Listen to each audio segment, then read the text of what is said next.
Allora, riprendiamo il mercato dell'energia, Sì. ci sono un bel po' di cose da raccontare ancora. Sì. Allora, vediamo un pochettino come funziona. Abbiamo visto che c'è una legge annuale, la 124, sulla concorrenza, approvata nel 2017, che stabilisce appunto la fine del servizio di maggior tutela del mercato elettrico dal 1 luglio 2019 e questo comporterà questi importanti cambiamenti. Che cos'altro c'è da sapere? Il valore delle agevolazioni. Allora, Perché a un certo punto dal 2018 per l'energia elettrica l'agevolazione 2018 varia a seconda dei componenti della famiglia. no, forse il bono. Ma comunque il prezzo dell'energia varia nel mercato libero da esercente ad esercente, quindi da venditore a venditore. E per quanto riguarda diciamo, l'osso duro della bolletta sono i costi fissi. I costi fissi tra cui ci sono appunto gli oneri di sistema. E allora nelle bollette sia del gas che della luce c'è ecco, come vediamo in questa slide si parla degli oneri di sistema. Noi stiamo facendo una raccolta firme per modificare quello che è compreso negli oneri di sistema, perché attualmente paghiamo, oltre a una parte relativa ai bonus, di cui poi parleremo, che è la cosa positiva di questo importo, ma paghiamo anche gli incentivi per le aziende energivore, per la dismissione del nucleare, per le agevolazioni alle ferrovie dello Stato, quindi sono tutti importi che non riteniamo consoni nella bolletta del cittadino.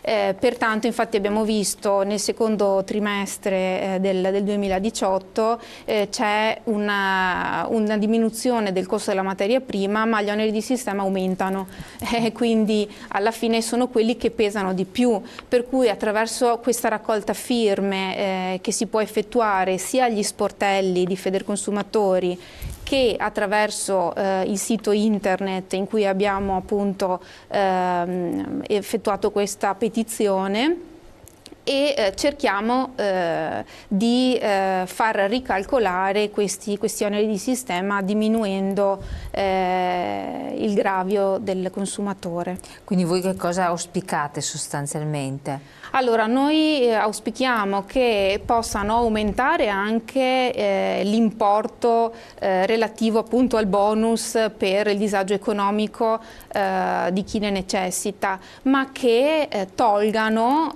tutti questi incentivi, questi importi relativi agli incentivi alle aziende. Esatto, allora i cittadini so che denunciano che a fronte di un consumo pari a 0 kW, quindi magari una casa è vuota, per utenze che non vengono utilizzate, le spese relative a oneri e quote fisse ammontano anche a 200 euro all'anno. Sì, perché poi c'è la distinzione tra l'uso domestico residente e non residente e l'uso non domestico, che però riguarda diciamo, la minor parte dei cittadini in ascolto. I costi tra il domestico e il non domestico aumentano, quindi sono tra una bolletta ad uso domestico residente e domestico non residente, ad esempio c'è una differenza di 135 euro l'anno, che non sono poche. E anche togliendo il consumo ci sono sempre questi costi fissi. Noi abbiamo tra le tasse e i costi fissi circa poco meno di un 50% della bolletta, sia per quanto riguarda l'energia che il gas. Quindi diciamo che è molto importante. Ma non vi pare fuorviante dire mercato tutelato, visto che di tutele non se ne parla? Anzi, mi sembra che quello libero sia decisamente più conveniente e danno maggiori garanzie. Allora, come dicevamo prima, non è detto, si parla di mercato tutelato non perché ci siano chissà quali tutele rispetto, perché poi ogni venditore agisce insomma, con i propri contratti e con le proprie competenze, però quello che è tutelato nel mercato di maggior tutela è proprio il costo della materia prima. perché come dicevo questo costo non viene cambiato a seconda delle modifiche che il venditore vuole fare, ma dai cambi del mercato e quindi la valuta proprio che il mercato dà all'energia oppure al gas. Quindi questa è la tutela nel servizio di maggior tutela. Poi cosa c'è da dire nel mercato libero? Come accennavo prima, ci sono delle offerte che effettivamente si sono dimostrate più vantaggiose che non come prezzo nel mercato tutelato, però la difficoltà sta nel riuscire a capire qual è vantaggiosa per noi. Per cui ci sono delle offerte a prezzo fisso e a prezzo variabile, generalmente tra le due, parlo del mercato libero, quella a prezzo fisso è più conveniente, il prezzo viene aggiornato ogni 12 o 24 mesi.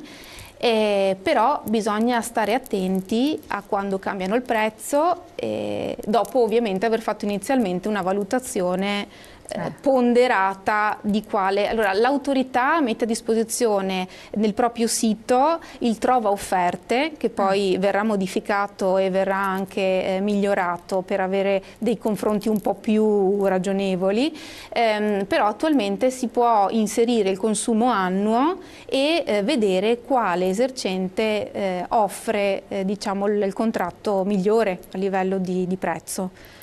Quindi questo già può essere un aiuto, poi bisogna che ci siano dei parametri un po' più magari stringenti al riguardo, no? Sì. Quindi, poi diciamo che c'è anche la problematica del come lavora l'azienda, perché ci sono anche nel mercato libero, sono venuti fuori un sacco di reclami, un sacco di problematiche con queste aziende, perché appunto sono tante, c'è quella un po' più piccola, quella un po' più grande, però poi come lavorano bisogna verificarlo. Qua io leggevo in una slide che appunto abbiamo anche messo in onda, stando ai dati diffusi dall'ARERA nel 2017, sulla bolletta elettrica gli oneri di sistema pesano per il 19,65%, a cui si aggiunge il 18,75% per il trasporto della materia energia e per la gestione del contatore, nonché un 13% per le imposte. Però voi fate appunto la raccolta firme per diminuire questi importi, però dura che vengano in qualche modo smantellati, perché effettivamente sono sempre fissi, che tu cambi operatore o meno, gestore, te li ritrovi. Allora diciamo che gli oneri di sistema sono quelli che a nostro avviso sono meno coerenti con la bolletta, perché abbiamo altrimenti il costo della distribuzione, cioè quando noi troviamo la voce che riguarda le spese di gestione del contatore, sono riferite proprio al costo del trasporto dell'energia fino al contatore e della misurazione del consumo, che poi noi consigliamo a tutti quanti di effettuare le autoletture in base anche a come è indicato in bolletta, perché nelle bollette troviamo i periodi e le modalità per segnalare il consumo. E quindi gli oneri di sistema, appunto proprio perché hanno questo incentivo aziendale che per un cittadino può anche non significare o comunque non va messo nelle bollette dell'elettricità, insomma. Invece ai noi purtroppo. Allora c'è un'altra questione, abbiamo un altro messaggio che è arrivato. Le aziende con un certo numero di dipendenti dovrebbero ricevere un contributo da parte dello Stato per la realizzazione di asili interni. Sapete quanti problemi economici verrebbero risolti alle famiglie e in più lo Stato risparmierebbe in asili? Questo in risposta a quanto diceva. Questo è un problema importante, nel senso che ci sono grandi aziende che da anni insomma, hanno fatto gli asili nido interni, ma